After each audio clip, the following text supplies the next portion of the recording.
Welcome back to the channel. If you're new here, don't forget to like, subscribe, and turn on notifications so you never miss crypto education content.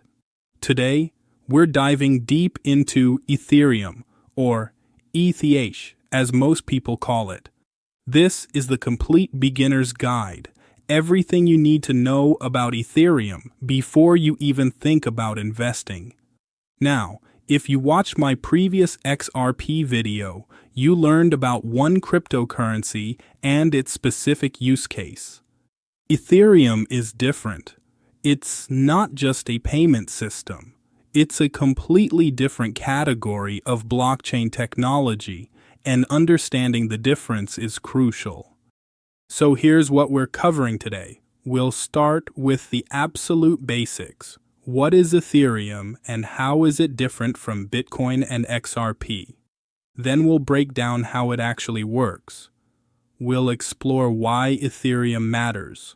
We'll talk about the investment side, including current prices and realistic predictions.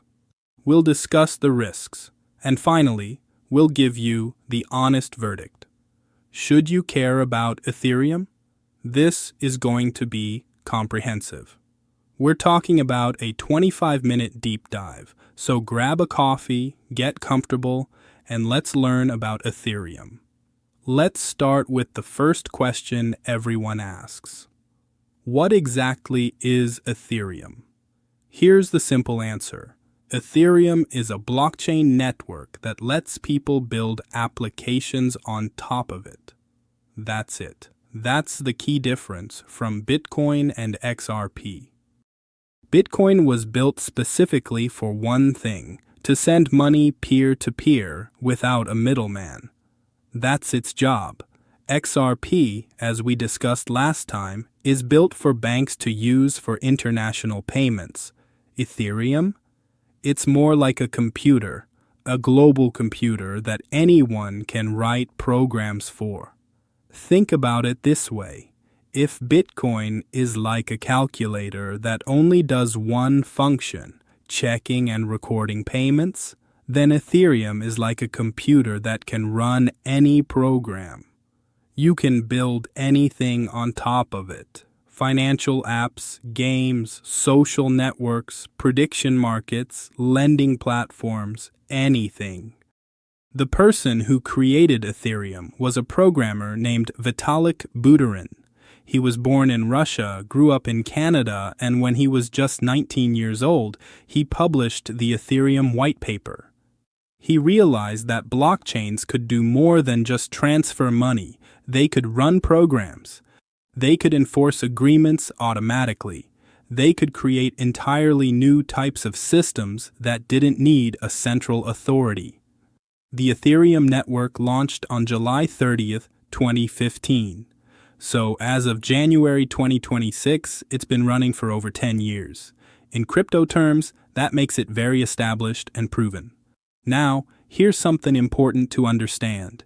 Ethereum is the network. ETH is the token. When people say, I'm buying Ethereum, they're actually buying ETH tokens. These tokens fuel the network. They pay for transactions. They reward the people who validate transactions, so ETH is how you interact with the Ethereum network. The key insight here is that Ethereum isn't trying to replace money. It's not competing with Bitcoin in the same way. Instead, it's trying to be a platform where other applications can exist. It's the infrastructure that other things run on top of. Does that make sense? So when you hear people talk about the difference between Bitcoin and Ethereum, just remember, Bitcoin is a currency. Ethereum is a computer. Let's talk about how Ethereum actually works. This gets a bit technical, but I'm going to break it down simply. First, the basics. Like Bitcoin, Ethereum is decentralized. That means no single company controls it. Instead, there are thousands of computers all over the world called nodes that run the Ethereum software. These computers all work together to validate transactions and execute smart contracts. Now, what are smart contracts? This is really important. A smart contract is basically a program that runs on the Ethereum blockchain. You write the rules in code, and the network enforces those rules automatically. No lawyers needed. No middlemen. The code is law.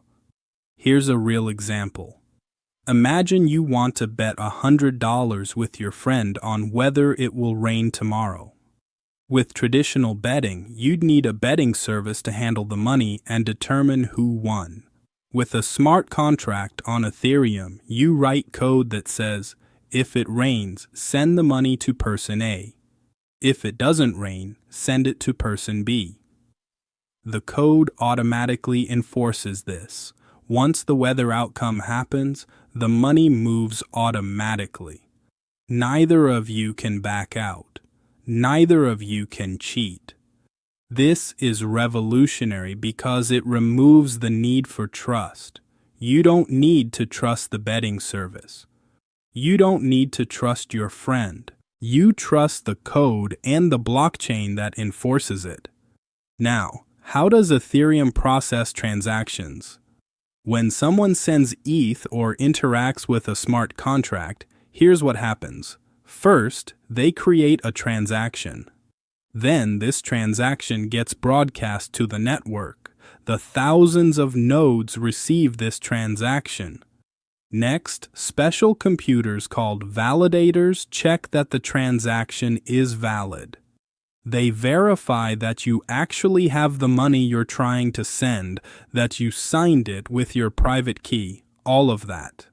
If it's valid, the validator includes it in a new block. This block contains thousands of transactions. That's the key. Ethereum doesn't process one transaction at a time. It groups transactions into blocks. Then all the validators work together to reach consensus on whether this block is valid. This process is called proof of stake. It used to be called proof of work, but Ethereum switched to proof of stake in 2022 in what they call the merge. I won't go deep into that today, but the key thing is that the network came to agreement that this block is valid. Once consensus is reached, the block is permanently added to the blockchain. The transaction is confirmed and irreversible. This whole process usually takes about 12 to 15 seconds on Ethereum. Compare that to Bitcoin, which takes about 10 minutes, or XRP, which takes about 4 to 6 seconds. So Ethereum is faster than Bitcoin, but slower than XRP. That's an important distinction. Now here's where it gets interesting. Every time you do something on Ethereum, send a transaction, or use an app, you have to pay a fee. This fee is called gas. Gas prices fluctuate based on network demand. When lots of people are using the network, gas is expensive. When few people are using it, gas is cheap. On average, a simple transaction might cost anywhere from a few cents to a few dollars, depending on network congestion. This is a big difference from Bitcoin, where fees are similar regardless of congestion, and XRP, where fees are nearly free. Gas fees are one of the biggest criticisms of Ethereum. But here's the thing, Ethereum is working on solutions. They're building Layer 2 networks that process transactions off-chain and then settle them on the main Ethereum network. This can reduce fees dramatically. But more on that later. The last thing to understand about how Ethereum works is what's called the state. Ethereum doesn't just record transactions like Bitcoin does. Ethereum tracks the state of everything. Every smart contract has a state. What values does it hold? What's its current status? Every account has a state. how much money is in it. The network constantly updates this state as transactions happen. This is more complex than Bitcoin, which is why Ethereum uses more computing power. But it also enables much more functionality. So to summarize, Ethereum is a network of computers running smart contracts. These contracts enforce agreements automatically. Transactions are grouped into blocks. Validators reach consensus using proof of stake. All transactions are recorded on an immutable blockchain, and users pay gas fees for the privilege of using the network. That's how Ethereum works. Okay, so now you understand what Ethereum is and how it works. But why does it matter? Why is it significant? Why are we even talking about it? There are several reasons. First, Ethereum is the foundation of DeFi. DeFi stands for decentralized finance. It's basically all the financial applications built on Ethereum that try to replicate what traditional finance does: lending, borrowing, trading, insurance, but without banks. You can deposit ETH into a lending protocol and it will earn you interest. You can trade one token for another instantly using a decentralized exchange. You can borrow money using your crypto as collateral. All of this happens on Ethereum via smart contracts. Traditional finance requires banks. DeFi requires only code and the Ethereum blockchain. Is DeFi a better system than traditional finance? That's debatable, but it's definitely different and potentially revolutionary. And most of DeFi runs on Ethereum. Second, Ethereum is where most blockchain innovations are happening. If you follow crypto news, you'll hear about new projects all the time. Most of them either are on Ethereum or were inspired by Ethereum. Ethereum is like the sandbox where people experiment with blockchain technology. Third, and this is huge, Ethereum is being considered for use cases far beyond finance. For example, there's talk about using Ethereum for supply chain tracking. Imagine having every step of a product's journey recorded immutably on the blockchain so you can verify it's real and not counterfeit. There's talk about using it for identity verification, voting systems, intellectual property rights, you name it. Fourth, Ethereum has network effects. This means that the more people use it, the more valuable it becomes. Why? Because developers build on the platform with the most users. More developers means more applications. More applications means more users. It's a virtuous cycle. Ethereum has the most developers and the most applications of any blockchain. That's a huge advantage. Fifth, Ethereum survived multiple crises and proved itself resilient. It's been hacked before. It's been through bear markets.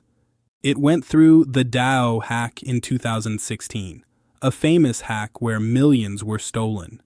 The community actually split because of it. One part continued with Ethereum and the other became Ethereum Classic. Ethereum survived. It recovered. It learned and got stronger. That matters. Sixth, institutions are getting involved. Large financial companies, major corporations, and governments are all building on or exploring Ethereum. This suggests they believe the technology is real and has a future. Finally, Ethereum is trying to solve its problems.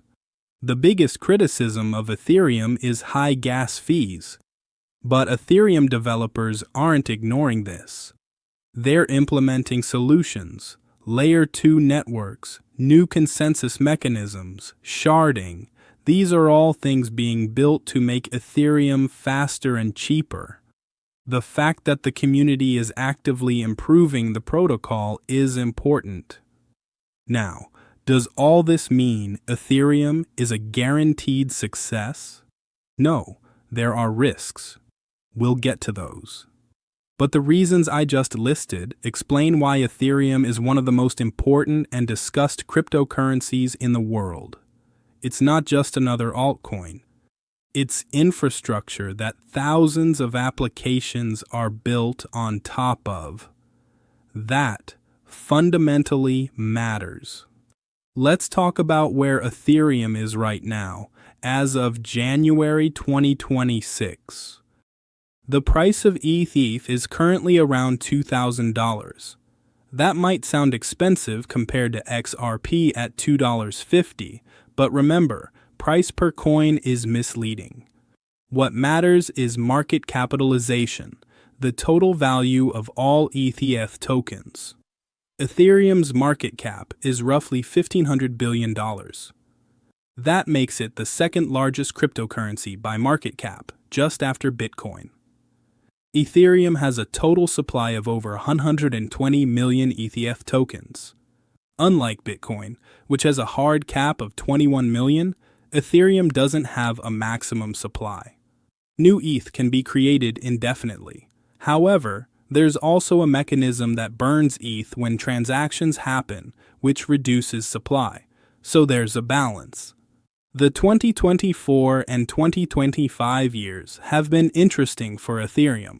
Bitcoin got a lot of attention, and Ethereum has been somewhat overshadowed. However, Ethereum continues to be the backbone of DeFi and NFTs, and adoption by institutions continues to grow.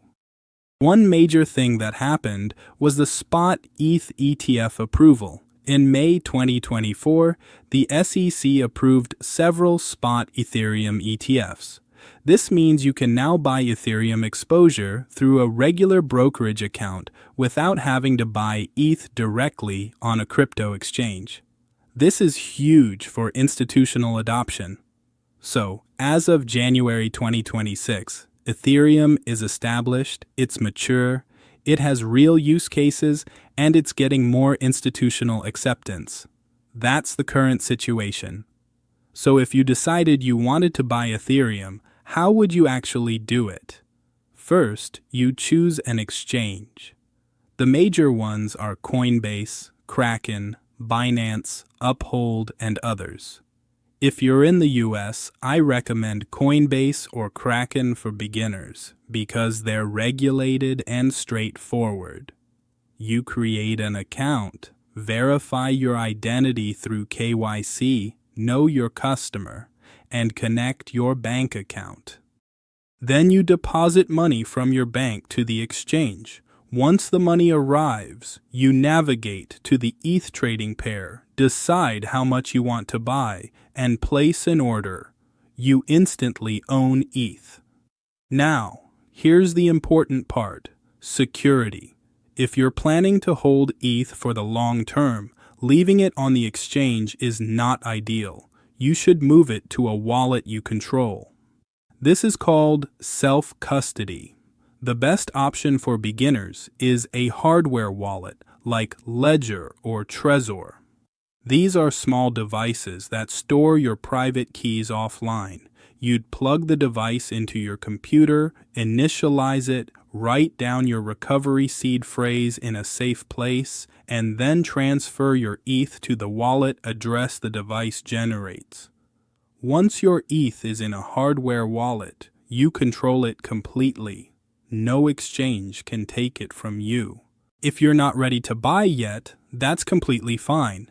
Many people spend months or even years learning about Ethereum before they invest. There's no rush. Education before action is the right approach. One more thing: dollar cost averaging, or DCA. Instead of buying all your ETH at once, you can buy a little bit each week or month. This reduces your risk of buying at the wrong time. It's a proven strategy. Before we wrap up, let's be honest about the risks. Ethereum is not without challenges. First, there's regulatory risk. governments around the world are still figuring out how to regulate crypto. Ethereum could face new regulations that impact its value or usability. Second, there's technological risk. What if a better blockchain comes along? What if Ethereum can't scale fast enough? What if there's a serious security vulnerability? Third, there's adoption risk. Ethereum needs developers and users to stay valuable. If developers move to other platforms, if users stop using it, the value could collapse. Fourth, there's volatility. Ethereum's price fluctuates wildly. You could see 50% drops. That's scary for people who can't handle volatility. Fifth, competition. There are thousands of other cryptocurrencies and blockchain platforms out there. Some claim to do what Ethereum does, but better, faster, cheaper. Will Ethereum maintain its dominance? And finally, there's the risk that cryptocurrency itself doesn't fulfill its promises. What if blockchain technology remains a niche thing, never reaching mainstream adoption? Then the value of Ethereum could drop dramatically. These are real risks. They're not reasons to not learn about Ethereum. They're reasons to understand what you're getting into if you invest. So here's the final verdict. Is Ethereum worth your attention? I think yes. Not necessarily as an investment, though it might be that too, but as a technology to understand. Ethereum represents something genuinely new, a way to build applications without centralized authorities. Whether that's important depends on your worldview. Do you think decentralization matters? Do you think removing intermediaries and reducing corruption is worth it? If yes, then Ethereum is interesting. As for whether you should invest in it, that's your call. It could go up. It could go down. It could revolutionize the world. It could become irrelevant. No one knows. What I do know is that if you're going to invest, you should understand it first, and hopefully this video gave you that foundation. If you found this helpful, please like, subscribe, and let me know what you think about Ethereum in the comments. Should I make a video about other cryptocurrencies? Should I go deeper into specific Ethereum topics? Let me know. Thanks for watching, and I'll see you in the next video.